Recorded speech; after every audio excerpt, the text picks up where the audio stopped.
नमस्कार दोस्तों, मैं कीर्ति शौकीन आप सबका स्वागत करती हूँ इंडिया न्यूज़ लाइव पे। और आज हम डिस्कस करने वाले हैं ब्रिक्स के बारे में।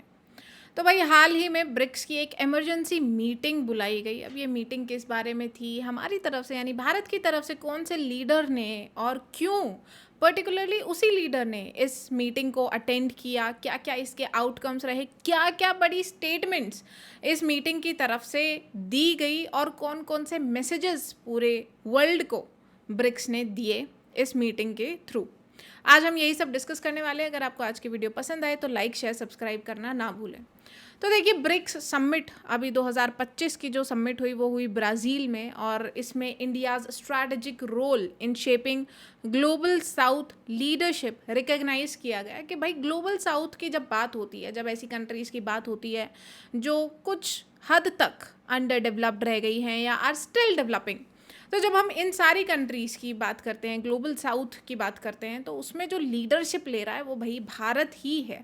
और इंडिया का उसमें बहुत बड़ा स्ट्रैटेजिक रोल है, बहुत एक इम्पॉर्टेंट रोल है। अब वो रोल क्या है, कैसे भारत इन सब चीज़ों को एक साथ लेकर चल रहा है, यही सब ब्रिक्स में डिस्कस किया गया।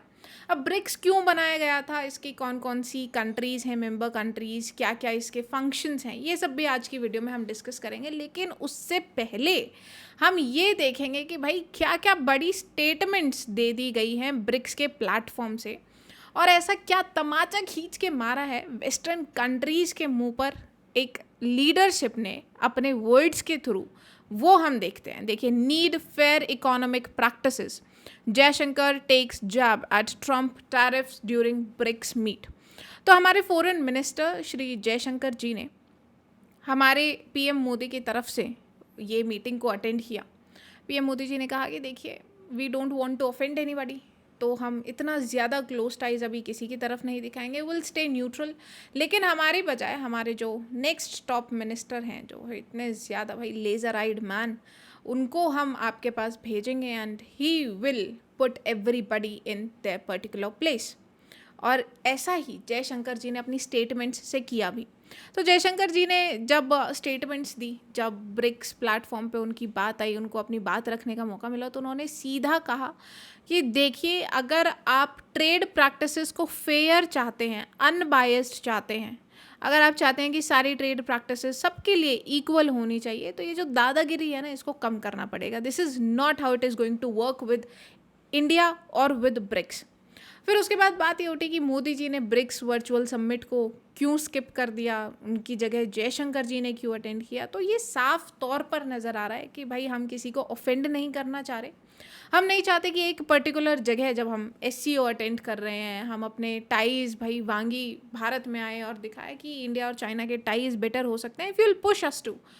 तो ये एक बैलेंसिंग एक्ट था, ये दिखाने के लिए कि India works for national interest only.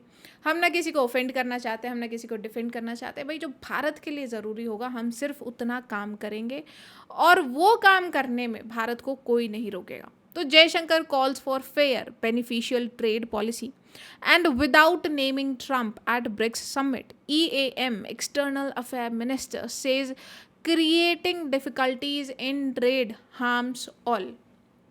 तो हमारे जयशंकर जी ने कहा कि आप हम पे टैरिफ्स तो लगा रहे हैं, लेकिन देखिए, जब आप ट्रेड करने में कोई दिक्कत खड़ी करेंगे, तो ऐसा तो नहीं है कि ट्रेड सिर्फ एक तरफा है, सिर्फ भारत को इसका नुकसान होगा। नुकसान तो सबको होने वाला। और इनफैक्ट कुछ ऐसे स्टेटमेंट्स उसी पर्टिकुलर कंट्री के लैंड से भी निकले। कुछ उनके जो नेशनलिस्ट थे, उन्होंने भी कहा कि देखिए, आपके टैरिफ्स जो हैं वो हमें ज़्यादा हार्म कर रहे हैं, हम नेशनल्स को ज़्यादा हार्म कर रहे हैं एज़ कम्पेयर टू दोस्त जिन पे आपने इन टैरिफ्स को ठोका है।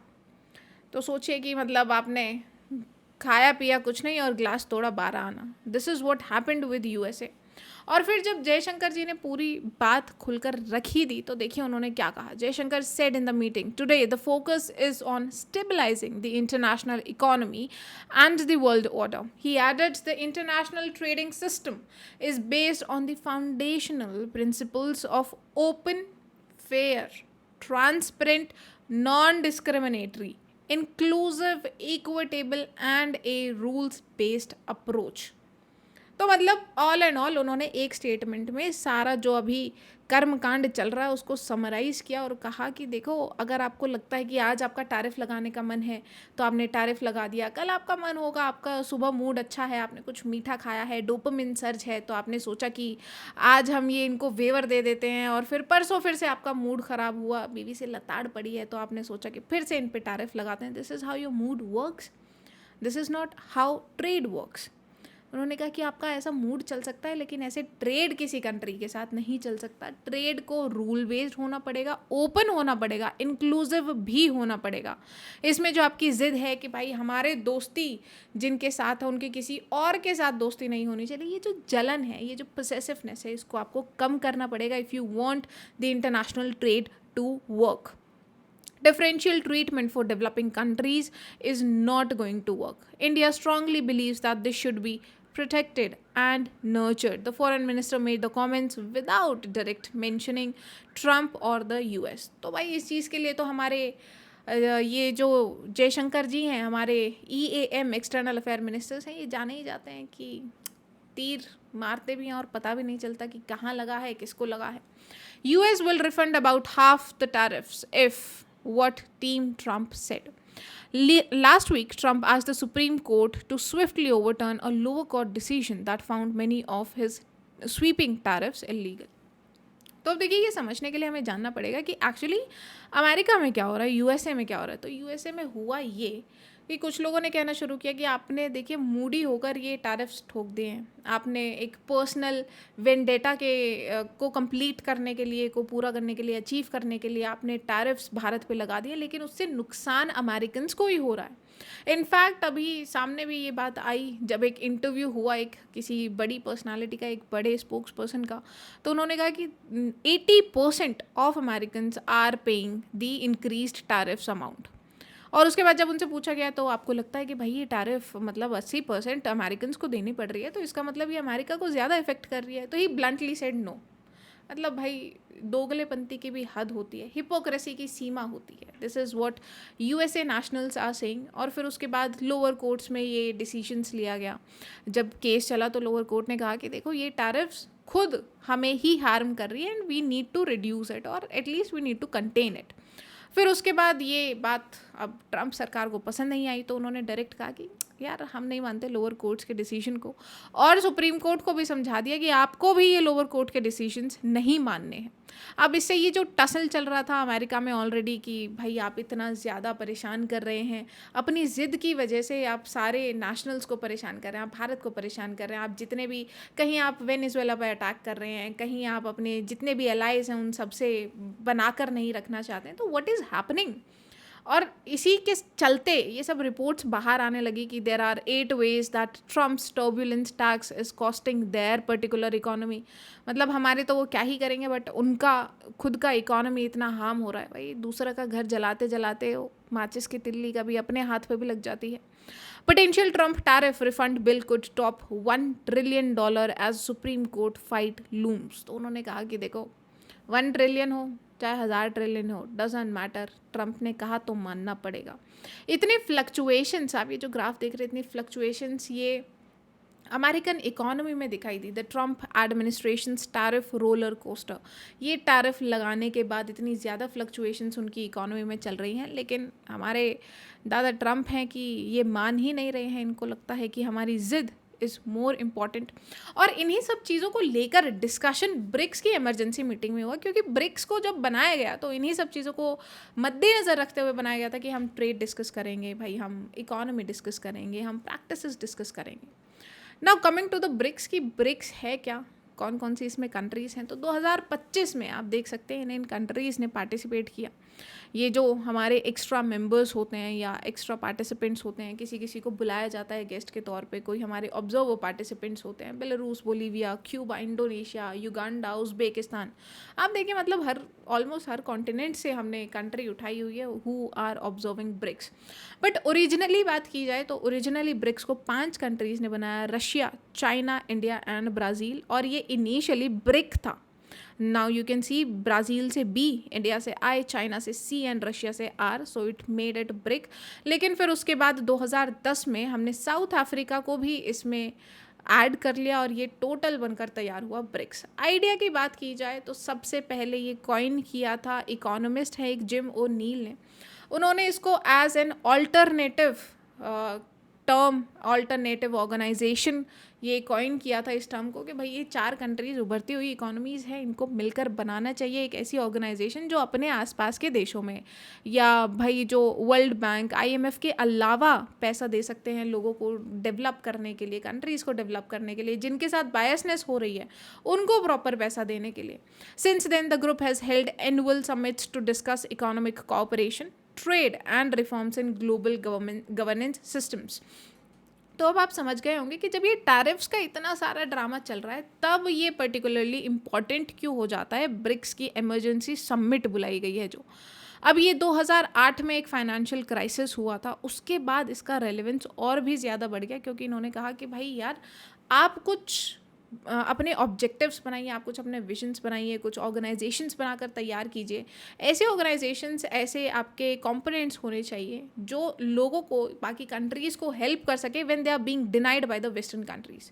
क्योंकि वही एक ग्लोबल नॉर्थ, ग्लोबल साउथ और developed, under developed, developing countries वाला एक जो रेसिज्म वाला जो माइंड सेट रहता है वो कहीं ना कहीं किसी ना किसी तरीके से आ ही जाता है, विच लीड्स टू बायसनेस। और जब ये बायसनेस रहेगी तो प्रॉपर जो एक अपॉर्चुनिटी होती है टू डेवलप, वो हमारी जैसी भारत जैसी कंट्रीज़ को नहीं मिल पा रही थी। सोचिए जो स्मॉल आइलैंड नेशंस हैं, जो डेवलपिंग कंट्रीज़ के अलावा बिल्कुल लो इनकम कंट्रीज़ हैं, उनके साथ क्या होता होगा। तो उनके लिए और खुद के लिए इन्होंने कहा कि बना के रखिए एक ऐसी ऑर्गेनाइजेशन ऑल्टरनेटिव कि भाई आपके पास से अगर वर्ल्ड बैंक हमें पैसा नहीं दे रहा है तो will go to BRICS. Objective और विजन की बात की जाए तो economic cooperation, political cooperation, financial architecture, social cultural exchange, all and all हमने हर स्फेयर को कवर करने की कोशिश की। Voice for the global south देखिए, अगैन वही बात कि भाई ग्लोबल साउथ के लिए, अपनी रक्षा के लिए, अपने डिफेंस के लिए, अपनी प्रायोरिटीज़ को सामने रखने के लिए आपको एक ऐसी ऑर्गेनाइजेशंस बनानी पड़ी, बिकॉज बाकी सब तो वेस्टर्नाइज्ड हैं। अब ये वेस्टर्नाइज्ड ऑर्गेनाइजेशंस आपकी नहीं सुनती हैं, उनको सिर्फ अपना एजेंडा चाहिए होता है। वो कहते हैं कि अगर आपको पैसा चाहिए तो भाई इकोनॉमी लिबरलाइज करो, आपको पैसा चाहिए तो आपको कैपिटलिस्ट बनना पड़ेगा, हमसे माल खरीदना पड़ेगा, वरना 50% टैरिफ ठोक दी जाएगी। अब इन्हीं सब चीज़ों से परेशान होकर ये इसको ब्रिक्स को बनाया गया था। उसके बाद फिर हमने बहुत सारी चीज़ें, बहुत सारे कंपोनेंट्स ब्रिक्स में ऐड किए। जैसे सबसे पहली अचीवमेंट जो मानी जाती है, बहुत बड़ी अचीवमेंट जो मानी जाती है, वो न्यू डेवलपमेंट बैंक है।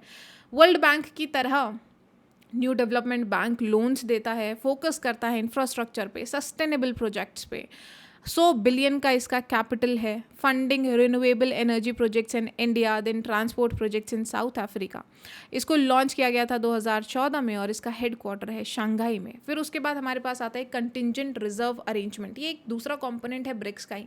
अब आप नाम से ही देख सकते हैं कंटिंजेंट रिजर्व मतलब भाई जब भी आपको कोई कंटिंजेंसी होती है, कोई इमरजेंसी होती है, कुछ नहीं सोचा था ऐसा कुछ हो जाएगा, भाई कोरोना आ गया अचानक से, आपकी इकोनॉमी क्रम्बल कर रही है, तब आप क्या करेंगे? क्योंकि बाकी देश तो आपको पैसा देने के लिए तैयार नहीं है, बाकी तो वो कहते हैं कि भाई हमारा डॉलर तो हमारे पास रहेगा। तो ऐसे में आप क्या करेंगे? ऐसे में फिर आप ऐसी ऑर्गेनाइजेशंस के पास आएंगे जिनके पास सीआरए जैसे वेव, सीआरए जैसे रूट्स प्रेजेंट है। $100 बिलियन का pool to help members during balance of payment crisis, alternative to IMF loans.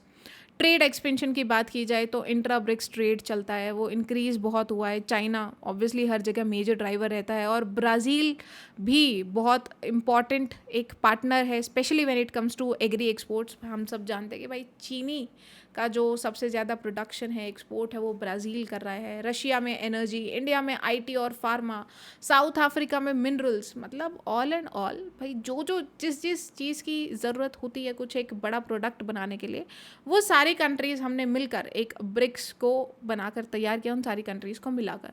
फिर हमारा political coordination is also good. हमारा कॉमन स्टैंड है ऑन क्लाइमेट चेंज, हमारा कॉमन स्टैंड है कि भाई ये जो वेस्टर्नाइज्ड ऑर्गेनाइजेशंस हैं उनको चेंज होना पड़ेगा, उनमें रिफॉर्म्स की ज़रूरत है। Brazil always supports India for permanent seat in UNSC. Emphasis करते हैं मल्टीपोलैरिटी पे कि अब सिंगल वर्ल्ड ऑर्डर नहीं है, अब डबल वर्ल्ड ऑर्डर नहीं है भाई। अब कोई एक नेता, कोई एक दादा बनकर नहीं उभर सकता पूरे विश्व में। अब ये मल्टी पोलर वर्ल्ड है, there are multiple poles, there are multiple attractions pushing for reform of Bretton Woods institution. अब ब्रेटन वुड्स हमने देखा कि वर्ल्ड बैंक हो, IMF हो, सब में हमने रिफॉर्म्स की बात की। ब्रिक्स समिट की बात की जाए तो एनुअली इसकी समिट होती है 2009 से। उसके बाद ये कॉन्टिन्यूटी और इंस्टीट्यूशनलाइजेशन को शो करता है कि भाई 2009 के बाद से अभी तक ये कंटिन्यूसली हर साल इनकी मीटिंग हो रही है। 2023 की जोहानिसबर्ग समिट, ब्रिक्स ने इनवाइट किए 6 नए मेंबर्स। अभी हमने जैसे डिस्कस किया था कि भाई 2025 में बहुत सारे ऑब्जर्वर्स भी रहे, तो ऐसे हमने नए 6 मेंबर्स को इनवाइट किया। Saudi Arabia, UAE, Iran, Egypt, Ethiopia and Argentina. Though Argentina later paused its membership क्योंकि यहाँ पे रिजीम चेंज हुआ, नई गवर्नमेंट आई और वो पर्टिकुलरली अलाइंड थी किसी एक कंट्री की तरफ। तो उन्होंने कहा कि भाई हम उनको नाराज़ नहीं करना चाहते हैं, अपसेट नहीं करना चाहते हैं, स्पेशली बिकॉज ब्रिक्स में चाइना भी है और वो बड़े ऑफेंड हो जाते हैं जहाँ पे चाइना होता है या भारत कहीं पर उभर रहा होता है। तो फिर उन्होंने इसको दे बैकडेड आउट। उन्होंने कहा कि हम अपनी मेंबरशिप को पॉज करना चाहते हैं। बट अब यहाँ पे सवाल ये उठा कि भाई जब BRICS already was doing good तो हमें एक्सपेंशन की क्या ज़रूरत थी। It was to increase global influence specially in energy, क्योंकि energy comes from Saudi, UAE and Iran. तो इन तीनों का ट्राइंगल बना के we got the energy and then we have Africa से हमने इजिप्ट और इथियोपिया को उठाया। So all and all it gives us over 40% of global population and almost 30% of global GDP। यानी ब्रिक्स की टोटल कंट्रीज मिलाकर भाई तुम्हारे पूरे विश्व की कम से कम 30% की GDP सिर्फ ब्रिक्स में आ जाती है और 40% की ग्लोबल पॉपुलेशन आ जाती है। तो जब ब्रिक्स में अगर ऐसी कंट्रीज़ को जो आपको 30% का GDP, 40% का पॉपुलेशन दे रहे हैं, तो ऐसी कंट्रीज़ को जब आप सोचेंगे कि टैरिफ से हम दबा देंगे, या ब्राज़ील जैसी कंट्री को आप सोचेंगे कि हम इनको भाई परेशान करके वी कैन पुश देम, तो ऐसा नहीं होने वाला। और यही जो ब्राज़ील के हेड ऑफ स्टेट हैं लूला, उन्होंने बहुत क्लियरली बोला that the time is over, we are a sovereign country and we do not take orders from anybody. अब हम अपने इंटरेस्ट में काम करते हैं, we do not take orders, we are not going to bow down to any particular country who thinks that they are running to world. ये exact statements जब Lula ने दी तो it was very clear to the world कि भाई BRICS की जो countries हैं, वो चाहे ब्राज़ील हो, चाहे रशिया हो, चाहे इंडिया हो या चाइना हो, उन पर दबदबा नहीं बनेगा, हम किसी का जोर नहीं मानेंगे। हाँ, शायद प्यार से आप भले ही हमें कुछ मना सकते हैं, लेकिन अगर आप धौंस किसी चीज़ की दिखाएंगे, डर किसी चीज़ का दिखाएंगे, तो इंडियंस तो झुकने वाले नहीं हैं। And same goes for Brazil, Russia and China.